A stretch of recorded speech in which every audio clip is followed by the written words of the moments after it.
Bonjour tout le monde, bienvenue à cette séance qu'on va consacrer au développement d'applications sécurisées, bien sûr dans le cadre du module sécurité des systèmes d'information.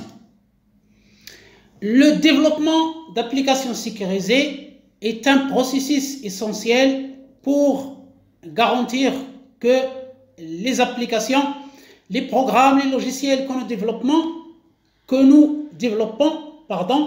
sont protégés contre les attaques, les vulnérabilités, les cyberattaques et toute menace informatique. Pour développer une application sécurisée, il y a plusieurs étapes à suivre. On va commencer par la première étape, la conception sécurisée, c'est-à-dire il faut penser à la sécurité dès le début des processus de conception de l'application. Il faut identifier les menaces potentielles, les vulnérabilités et concevoir les contre-mesures appropriées, c'est-à-dire comment on va lutter contre ces menaces. Il faut définir un modèle de menace pour comprendre les scénarios d'attaque potentiels et les points faibles de l'application. Deuxième étape, utilisation de bonnes pratiques de codage. Lorsqu'on choisit un langage de programmation, par exemple Python, C++, etc., il faut suivre les bonnes pratiques de codage sécurisé pour ce langage particulier que vous allez utiliser. Il faut éviter les vulnérabilités courantes telles que les injections SQL, les attaques XSS, les failles de contrôle d'accès, etc., etc. Donc, dès le début de la conception, du développement d'une application, il faut appliquer les bonnes pratiques spéciales au langage de programmation utilisé et il faut éviter les vulnérabilités qui sont courantes qu'on peut utiliser pour vous attaquer à l'aide, par exemple, d'une injection SQL ou bien d'une attaque XSS. Troisième étape, valider les entrées. Valider et filtrer toutes les données d'entrée provenant des utilisateurs. Il faut contrôler ce que les utilisateurs doivent saisir dans la fenêtre de l'application pour éviter les attaques d'injection par code, par exemple les injections SQL, les injections XSS, c'est-à-dire ne pas laisser à l'utilisateur de saisir n'importe quelle donnée, notamment un code SQL. Quatrième étape, authentification et gestion des identités. Il faut utiliser les mécanismes d'authentification fortes. Par exemple, l'authentification à deux facteurs, et ce pour garantir que seules les personnes autorisées ont accès à l'application. Il faut aussi gérer correctement les sessions, les cookies, pour éviter toute vulnérabilité de gestion de session. Il faut gérer les sessions pour que ça soit à durée limitée. Au cas où l'utilisateur n'est pas actif sur l'application, la session doit être expirée, c'est-à-dire elle doit être fermée automatiquement. Cinquième étape, les autorisations. Il faut mettre en place un système de contrôle d'accès pour les utilisateurs, c'est-à-dire il faut octroyer les autorisations nécessaires à chaque utilisateur. Par exemple, un utilisateur qui va seulement lire les données, les fichiers, il faut lui accorder l'autorisation lecture seule. Voilà donc pour ce qui est des autorisations aux utilisateurs. Sixième étape, utiliser le chiffrement pour protéger les données sensibles, notamment le chiffrement LS. Et ce, pour protéger les communications en ligne et aussi le chiffrement de la base de données. Septièmement, gestion des erreurs sécurisées. Il faut gérer les erreurs de manière sécurisée à ce que le type exact de l'erreur ne soit pas révélé au moment où le message d'erreur apparaît. C'est-à-dire, au lieu que le vrai message d'erreur apparaisse, il faut écrire par exemple une erreur ou bien échec de connexion ou bien je ne sais pas quoi. Seulement, il ne faut pas afficher l'erreur réelle, que ce soit le numéro d'erreur ou bien son code ou bien son explication, et ce pour ne pas qu'il soit utilisé par un attaquant, un cyberattaquant. Étape numéro 8, mise à jour régulière des bibliothèques, des cadres, des dépendances, et ce pour corriger les vulnérabilités connues. Donc il faut mettre à jour toutes les bibliothèques utilisées dans le développement des applications. Il faut tester la sécurité, effectuer des tests, par exemple les tests d'intrusion. Il faut faire des analyses statiques et des analyses dynamiques pour identifier les vulnérabilités. Faites le test d'abord vous-même qui connaissent l'application et ensuite vous la confiez à un collègue qui ne connaît pas l'application, c'est-à-dire il va lui apparaître comme une boîte noire et il va donc essayer de l'attaquer pour découvrir et identifier ses failles et ses vulnérabilités. Deuxième étape, préparer un plan de réponse en cas d'incident. Donc, lorsque il y a un incident de sécurité, il faut savoir comment gérer cet incident et réagir en cas de violation de la sécurité de l'application. Étape 11, former le personnel et les utilisateurs et les sensibiliser aux menaces potentielles et aux bonnes pratiques en matière de sécurité. Numéro 12, évaluation continue, notamment par un audit régulier ou continu ou une surveillance, ce qu'on appelle en anglais monitoring. La sécurité des applications n'est pas un point unique, c'est-à-dire ce n'est pas quelque chose qu'on va faire une seule fois et ça y est, mais il est un processus continu parce que les menaces apparaissent chaque jour et évoluent. Donc, il faut s'assurer de maintenir la sécurité tout au long du cycle de vie de l'application et n'oubliez pas de faire sortir chaque fois une nouvelle version de l'application qui permet d'atténuer, de limiter ces failles et ces vulnérabilités de sécurité. Voilà pour comment sécuriser ou bien comment développer une application sécurisée. Maintenant, on va voir quelques normes et références internationales utilisées dans le domaine du développement d'applications sécurisées. Il faut suivre bien sûr des normes et des pratiques recommandées, et ce pour garantir que les logiciels développés sont protégés contre les vulnérabilités et les menaces. La sélection de ces normes dépend des besoins spécifiques de l'organisation, que ce soit une administration ou une entreprise, des secteurs d'activité, de la réglementation et des lois en vigueur à laquelle ou bien auquel l'organisme est soumis, ou bien le secteur.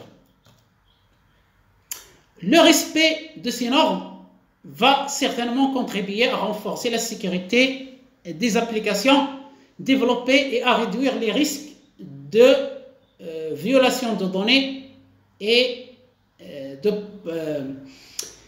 d'incidents de sécurité.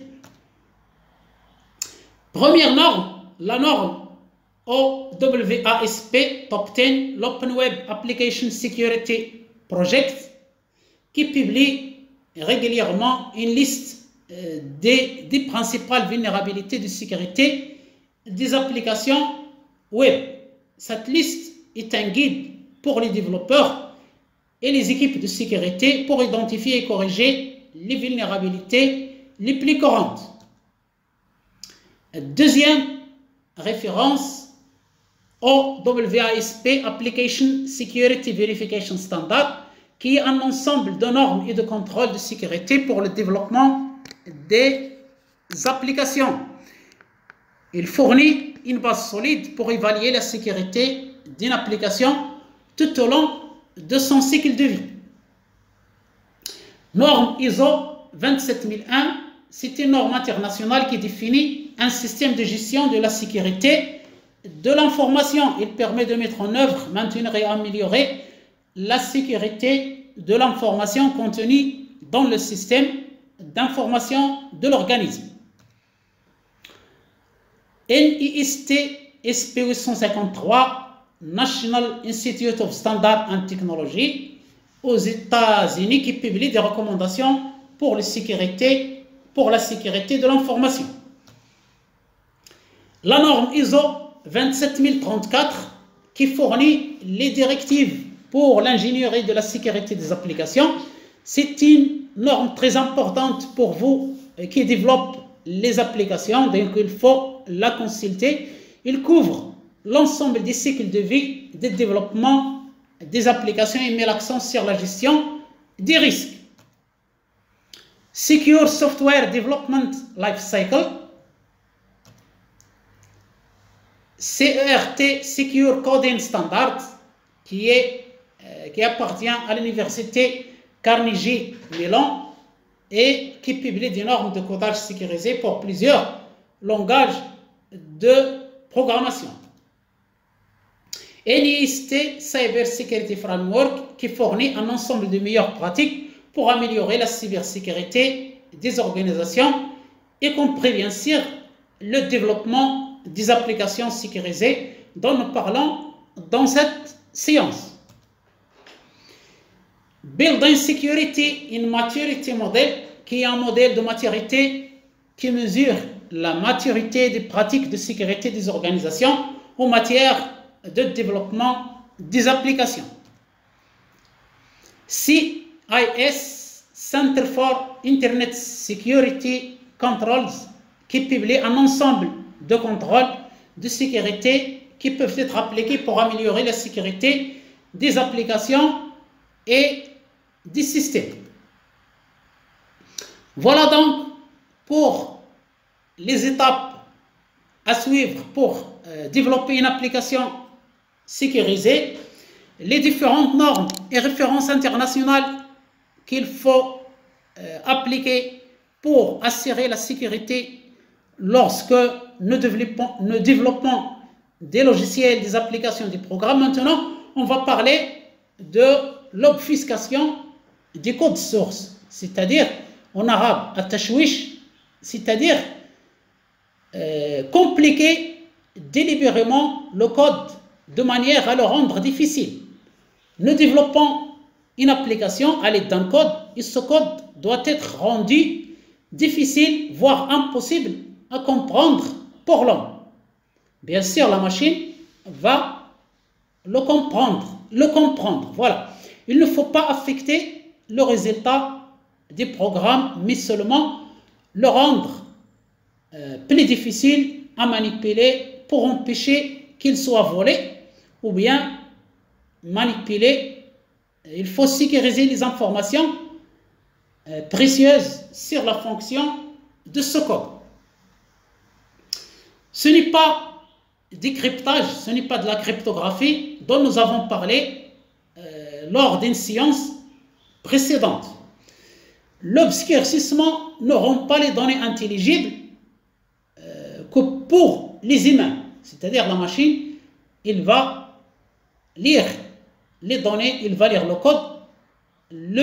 L'obfuscation protège le code contre les cybercriminels sans ajouter d'étapes supplémentaires, comme par exemple le décryptage qui peuvent ralentir l'exécution des programmes. Donc, il ne s'agit pas de la cryptographie. Il existe plusieurs techniques pour obfusquer un code source et le rendre difficiles à comprendre pour quelqu'un qui tente de le lire ou de le décompiler. Premièrement, renommage des variables et des fonctions. Il faut changer les noms des variables et des fonctions en quelque chose d'indéchiffrable pour rendre le code source moins compréhensible. Donc voilà la première méthode, la première technique pour l'obfuscation du code source. Deuxième technique, modification de la structure du code. Il faut réorganiser le code de manière à ce qu'il conserve la même logique mais avec une structure différente pour rendre sa compréhension plus difficile. Troisième technique, l'insertion de faux codes et d'instructions inutiles. Il s'agit d'écrire des instructions supplémentaires, des codes supplémentaires, mais qui ne sert à rien, c'est-à-dire il ne va rien faire, seulement il va assurer la fonction de remplir le code par des choses inutiles, mais qui peuvent compliquer la compréhension et la lecture de ce code. Et l'objectif, bien sûr, c'est de l'obfusquer, c'est-à-dire de le rendre illisible, non compréhensible par l'être humain seulement. C'est pour semer la confusion dans la tête de l'attaquant ou bien de la personne qui veut décompiler le code. Quatrième technique, chiffrement de chaînes de caractères. Plutôt que d'avoir des chaînes de caractères lisibles directement dans le code, il faut les chiffrer de manière à ce qu'ils ne soient déchiffrés que lors de l'exécution, et ça peut rendre la lecture des codes plus complexe. Cinquième technique, la compression du code. On utilise des techniques de compression pour rendre le fichier source plus compact et difficile à analyser. Sixième technique, l'utilisation d'opérations binaires complexes. On introduit des opérations binaires difficiles à comprendre pour rendre le code moins transparent. Septième technique d'obfuscation des codes sources, la modification de la gestion des erreurs. Il faut altérer la gestion des erreurs pour qu'elle ne soit pas explicite, pour rendre le code plus cryptique, c'est-à-dire les messages d'erreur doivent être manipulés, doivent être changés pour ne pas comprendre la vraie cause de l'erreur. Et voilà donc pour les techniques d'obfuscation des codes sources pour le protéger contre toute attaque informatique, toute manipulation, tout vol de ce code. Maintenant, on va passer aux travaux pratiques. Vous allez chercher la norme ISO 27034 sur Internet. Il est au format PDF.